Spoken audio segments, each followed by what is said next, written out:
BJP बरोबर हे लढणार कोणाशी येत. ज्या लोकांनी आपलं शोषण केलं, ज्या लोकांनी आपला गळा दाबला, ज्या लोकांनी महामोदी मृतविहार इकडच्या बांगड्यांच्या हातामध्ये दिले, त्याच लोकांच्या काळोखात केवढी करून आंदोलन घेतात. आणि तुम्ही त्या सभेचा फोटो बघा, तुम्ही त्या सभेचे फोटो बघा, व्हिडिओ बघा, 200 लोक सुद्धा जमवता मिळाली नाही. 5 पक्ष एकत्र येतात, 10 नेते एकत्र येतात, मुंबईमध्ये आसाम मैदान ठिकाण बुक करतात आणि दुसऱ्या बाजूला वंचित बहुजन आघाडी करा.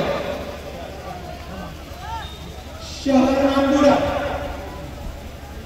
तालुक्याचा ठिकाण बुलढाणा जिल्हा, एका हाकेवरती गर्दी पॅक म्हणजे हाऊसफुल म्हणजे हाऊसफुल.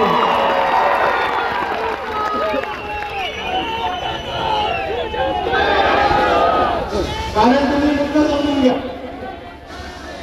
10 नेते येऊन 15 नेते येऊन एकत्र येऊन काही होणार नाहीये.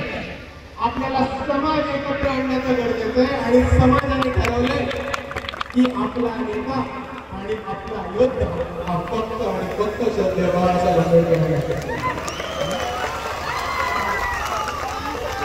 आणि मित्रांनो, या चांदोल्याच्या धर्ममेळाव्यामध्ये मी एक वक्तव्य केलं.